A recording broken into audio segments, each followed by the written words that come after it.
the introduction of social emotional learning, that teaching of that SEL, which really was initiated by Siddhartha School in Ladakh in 2016.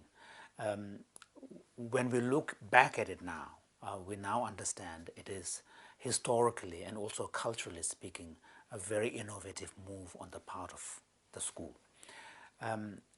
I say this because, you know, I grew up in India and I know the Indian education scene, and you know, although in the West there is a lot of emphasis on academic performance and so on, but in India particularly the private school system is obsessed with academic performance. So all the schools, you know, their main concern, their main worry is how they perform at the level of grades where the schools are graded, with respect to grades of the average grade and how many of them do top universities and all of this. So I think within that cultural context, for Siddhartha School to really have the courage to say that, you know, we are beginning to have a new vision of what it means to educate our children. And our vision of the education is not going to be confined just to academic performance. And I think, looking back, I think that, you know, initiative on the part of Siddhartha was actually a very brave move, because in some sense they were going against the trend, they were going against the grain. And also, when you bring innovation, there's no guarantee that what you hope to get out of it is going to be the result. But the downside of innovation is that it is going to change what you have. So I think for the Siddhartha School, the leadership, and Cambridge particularly, for really having the wisdom to say, you know, this is a new phenomenon, and looking at the history of SEL in the West and its success and the various scientific studies that have repeatedly shown and their importance, then to say, you know, we cannot deprive students and children in Asia of this kind of new insight that is taking place in education context in the West. So I think that was a very, you know, important move. And what has happened is, now that this teaching of social emotional learning in Siddhartha School is in 5th year, it has given enough time for the teacher as well as the school culture to really adapt and experience the effects of teaching social emotional learning to children. And what it does is that, you know, there are certain basic needs of a school. You want some kind of cohesion within the teacher group. You want a sense of belonging on the part of the children to the school. You also want to have some mechanisms by which disputes and discipline issues are handled. Now, traditionally, those are handled in a very hierarchical way.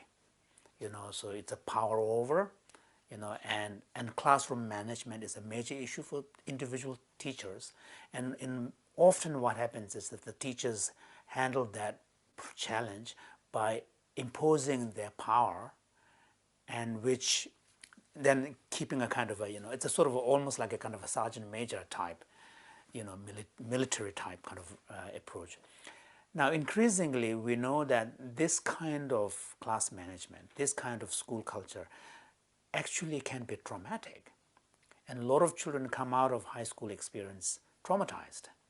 So with deeper insight into understanding human psychology, child developmental psychology, and all the rest, you know, in the developed world, there's a new thinking that is going on. So how do we ensure that all of these needs that are important of a school can be met without using the old-fashioned way of doing things? And here, social emotional learning has been proven to be very effective. In the case of Siddhartha School, it has created a school culture where children are increasingly feeling safe. And when students are feeling safe, then they are also able to tap into their own creativity. They're encouraged to use their creative mind. They're encouraged to use their critical mind. And then the classroom management is now being handled on the basis of children learn, being given the opportunity to be agents of their own, you know, own destiny, if you want, in the classroom. So that, in some sense, when you don't use power over technique, then the power becomes more distributed. And when the power becomes more distributed, then the students themselves take responsibility, because there's a kind of a certain expectation sets in. And now Siddhartha School is beginning to see all of these changes, and all around everybody benefits from this. Teachers feel less guilty, teachers feel stronger connection with their students, students feel safer, happier, and also their peer relationship also becomes healthier and more joyful. And we know now from neuroscience that when children feel safe and happy, then the brain is much more receptive to learning. So I think those are, and then now, because of the success of Siddhartha's experiment with social emotional learning teaching, it has become a model in the region. And so now the other schools are taking interest. And Siddhartha is now being able to develop a teacher training so that, the experienced teacher who has been teaching social emotional learning in Siddhartha can now share their experience and share the pedagogy of this teaching to other schools. So I think, although I don't know to what extent Kenrinpoche and the leadership of the school actually, had this broad view of how Siddhartha could be a beacon that could be, sort of a source of inspiration for other schools, but effectively this is what it has become. And my hope is that, once from Siddhartha, the social emotional learning teaching and the culture and experience spreads to Ladakh, it could also spread to other Himalayan regions as well.